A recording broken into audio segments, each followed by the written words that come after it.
I don't really get back to Australia that much anymore. I'm going back in like a couple of weeks for the first time in ages. And every time I go back there, I always go see my family doctor, because this is a doctor I've had my whole life. I really trust this guy. And my doctor in London's he's no good.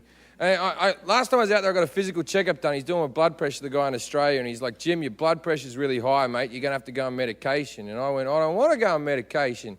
And he went, well, you have to, because that's how doctors in Australia talk. And then he goes, I'll cut you a deal. Go back to London, get your blood pressure checked again, but if you get the same readout or higher, you're on medication, right? So I go back to my doctor in London, get my blood pressure checked again, get exactly the same readout that I got in Australia, and my doctor goes, oh, you're good. And I went, what? The doctor in Australia said that was too high. And he went, Australians with their salads and sport. Their standards are too high. By British standards, you're good. So I'm an unhealthy Australian, but I'm a healthy British person. I think as my health gets worse, I'm going to move to shittier countries until eventually I'm the healthiest man in Rwanda.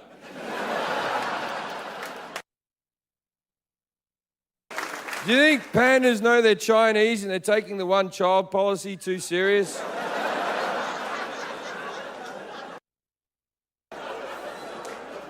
Ever ask a non-drinker why they don't drink? Same answer every time. You go, why don't you drink? And they go, I don't like the taste of it. Nobody does! No one likes the taste of it. We drink because we have to. No one has ever had a shot of tequila and gone, oh, that's lovely. Next time I'll have that instead of pudding. It's so Moorish. Smoking's a weird one, man. Smoking's like... I appreciate with smoking that you can't smoke indoors anymore. I think that's the right law. I think if people are working there, you can't smoke in front of them. I think it's fair enough. And it's the same law all across the world. But in Australia now, prostitution is legal. But you can't smoke in front of the hooker. Because this might be detrimental to her health. Is this really the worst thing that's happening to this woman's body on a day-to-day basis? If you pay her enough money, you can burn her. I'm not saying pour petrol on her and light her up. I'm saying heat up a bit of metal, leave a good mark, let people know you were there.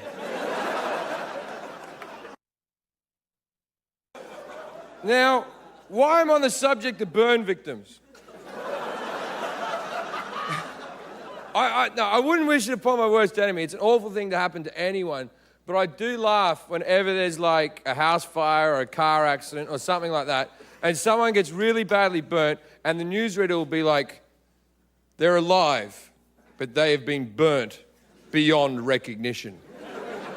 Burnt beyond recognition. You ever seen a burn victim? Most recognizable person in a room. The term should be burnt to recognition.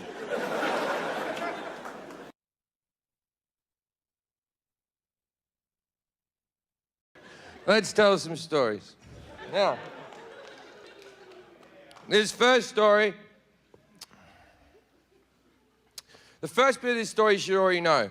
In the same way that you know things like, don't kill people, try not to rape. When you're on an airplane, there's a thing called plane etiquette, and it goes like this.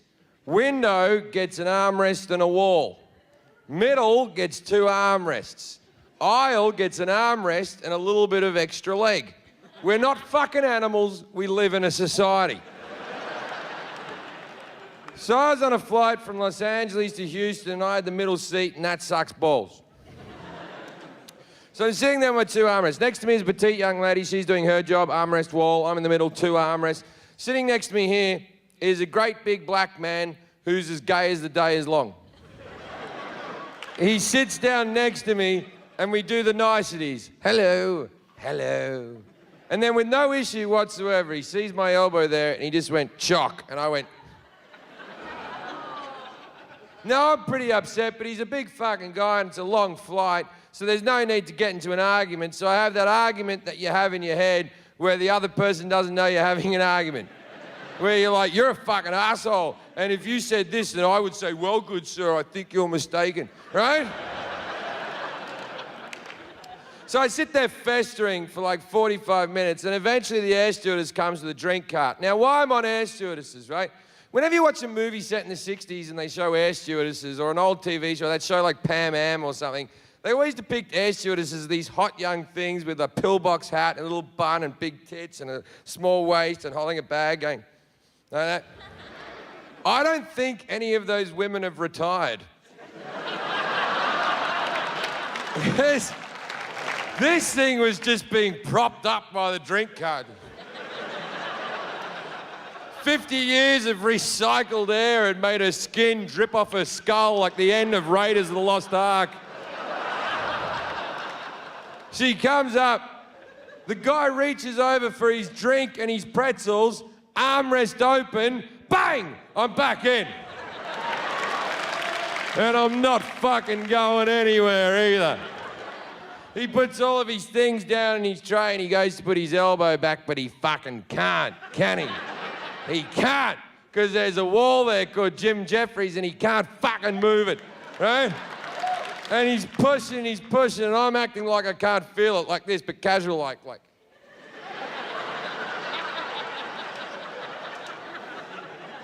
Then he gets his fist like this and his hand like that, and he's pushing really hard back, and I'm trying to do that casual. But he's much bigger than me, and eventually I have to give in. I just went, chock. So I turned to him and said what needed to be said. Why are you such a cunt?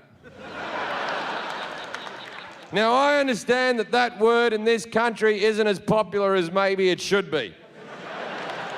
People were freaking the fuck out.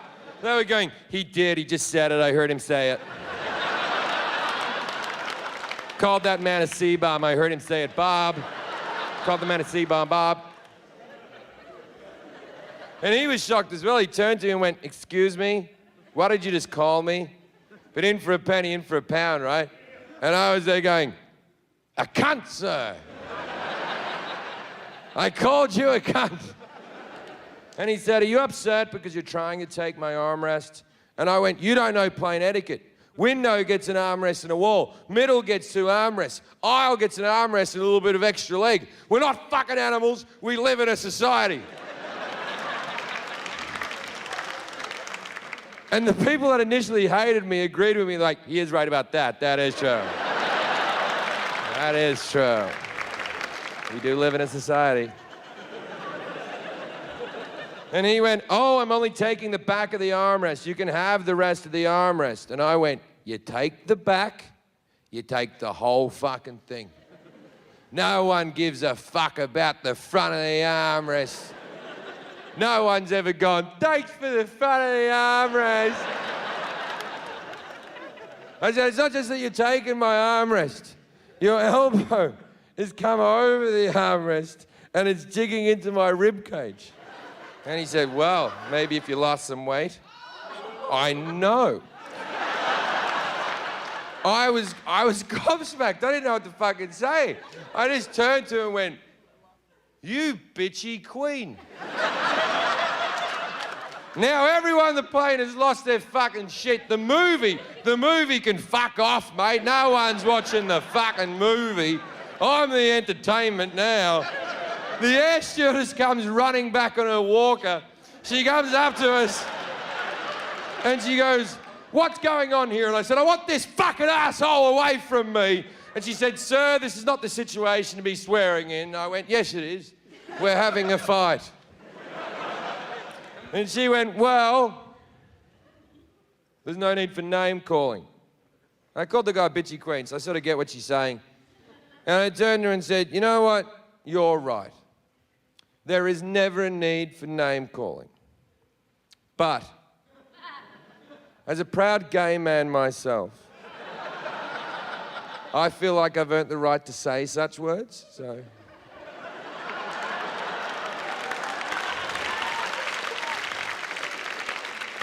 She apologized. The gay guy knows I'm fucking lying. He's fagging the fuck out, just...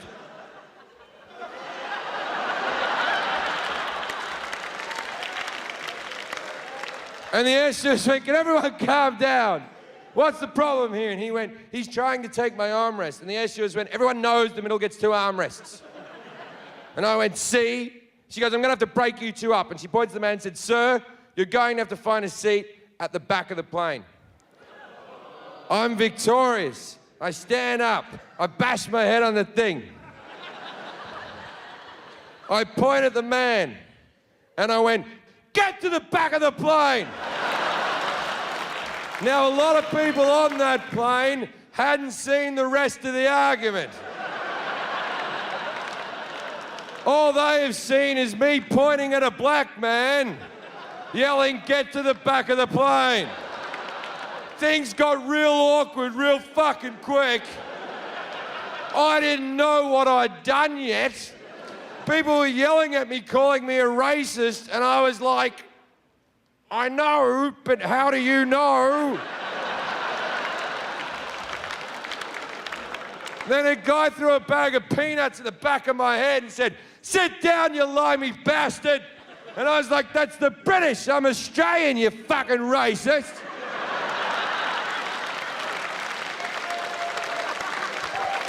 Which would have made a lot of sense if being British or Australian was a race and not a nationality. But at that stage, I was clutching at straws, really. So, I go sit back down in his old chair. We got the empty seat between us. Me and the girl pounded out. Now, later on the flight, I'm walking up the back of the plane to the toilet. And I want to see the guy, because I want to go...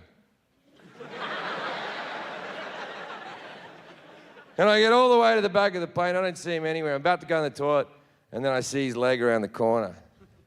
There were no more seats. This is a full flight. He's sitting in the air stewardess's landing seat that folds down with a seatbelt over the top like he's in a fucking go-kart. I put my head around the corner. I went, no armrest here, dickhead. And the air stewardess went, you get back to your seat. And I ran away like a child, like...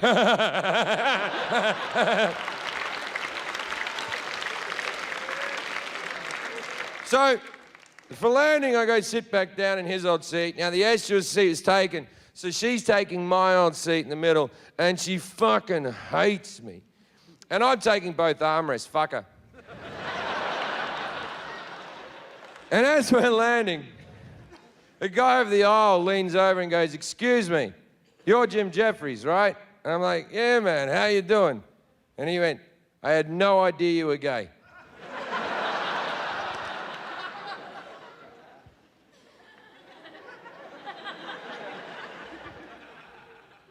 Fucking yeah, man. I like cock.